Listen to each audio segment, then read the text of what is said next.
மலையாள திரையுலகில் தற்பொழுது வெளியாகி சூப்பர் டூப்பர் ஹிட் கொடுத்திருக்கக்கூடிய திரைப்படம் தான் மஞ்சுமல் பாய்ஸ். இந்த திரைப்படத்தினுடைய இயக்குனர் மற்றும் படக்குழுவினரை சமீபத்தில் நடிகர் கமலஹாசன் அவர்கள் சந்தித்து பேசியிருந்தாரு. இந்த நிலையில தான் இவங்களுடைய சந்திப்புக்கு பின் இந்த ஒரு காரணம் தான் இருக்கு அப்படின்ற மாதிரி ரசிகர்களாலே பேசப்பட்டு வருது. என்ன அப்படின்றத நாம இந்த ஒரு வீடியோல விரிவா பார்க்கலாம்.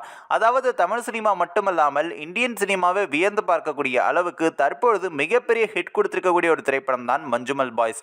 மலையாள திரையுலகில் வெளியாகி தற்பொழுது எல்லா மொழிகளிலுமே இந்த திரைப்படம் வெற்றி பெற்று வருது. இந்த நிலையில தான் தற்பொழுது இந்த திரைப்படத்தினுடைய தமிழ் உரிமத்தை நடிகர் கமலஹாசன் வாங்க போவதாகவும், இந்த தமிழ் உரிமத்தை நடிகர் கமலஹாசன் வாங்கிய பிறகு தமிழ்ல இந்த திரைப்படத்தை ரீமேக் செய்ய இருப்பதாகவும் சில தகவல்கள் வெளியாகி இருக்கு. இந்த தகவல் அதிகாரப்பூர்வமான தகவல் இல்லை அப்படின்னாலுமே ரசிகர்கள் மத்தியில தொடர்ந்து பேசப்பட்டும் வருது.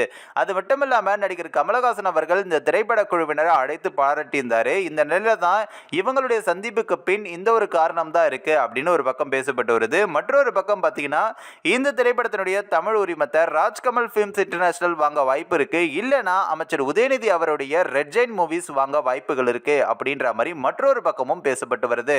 இந்த நிலையில தான் அமைச்சர் உதயநிதி அவர்களும் சமீபத்தில் தான் அந்த படக்குழுவினரை அழைத்து பாராட்டி இருந்தாரு. இது எதுவுமே அதிகாரப்பூர்வ தகவல் கிடையாது அப்படின்னாலுமே ரசிகர்கள் மத்தியிலும் சமூக வலைத்தளங்களிலும் தொடர்ந்து பேசப்பட்டும் வருது. இந்த ஒரு திரைப்படத்தை தமிழ்ல ரீமேக் செய்தால் யார் நடிச்சா நல்லா இருக்கும் அப்படின்றத நீங்க மறக்காம கமெண்ட் செக்ஷன்ல சொல்லுங்க. நம்ம ஏஷியநெட் நியூஸ் தமிழையும் தொடர்ந்து ஃபாலோ பண்ணுங்க. விளையாட்டுத்துறை அமைச்சராக இருக்கக்கூடிய உதயநிதியுடைய நண்பர்கள், அதுவும் திமுகவுடைய அயலக பிரிவினுடைய மாநில செயலாளர், மாநில தலைவர் உள்ளிட்டவர்கள் போதை மருந்து விற்பதில் 1 டன் 2 டன் அல்ல 2000 டன் 3000 டன் உலகம் முழுவதும் போதை மருந்தை உணவளிக்கக்கூடிய ஒரு சூழ்நிலையிலே அவர்கள் இன்றைக்கு போதை மருந்து விற்கிறார்கள்.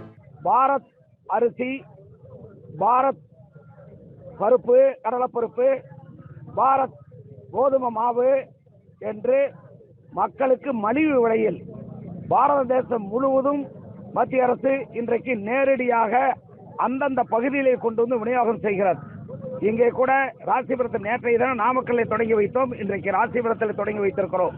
இன்றைக்கு 10 கிலோ பச்சரிசி 290 ரூபாய், 1 கிலோ கடலை பருப்பு 60 ரூபாய், அதை போல 1 கிலோ கோதுமை மாவு 27 ரூபாய் என்று மலிவு விலையில் பாரத் அரிசி, பாரத் பருப்பு, பாரத் கோதுமை இன்றைக்கு விநியோகம் செய்யப்படுகிறது.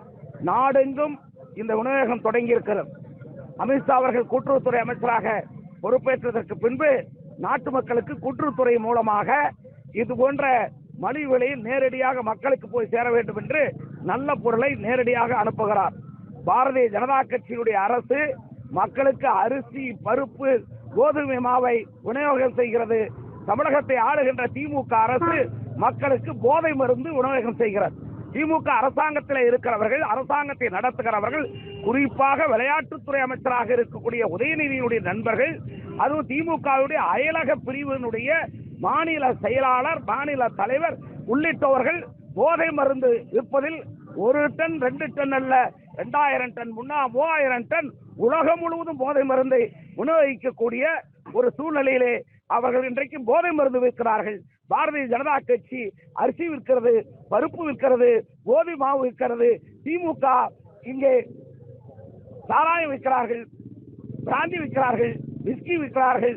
அதை போலவே இன்றைக்கு போதை மருந்து மருந்தையும் உலகம் முழுவதும் விற்கிறார்கள். அதுதான் திமுக, இதுதான் பாரதிய ஜனதா கட்சி. நன்றி, வணக்கம்.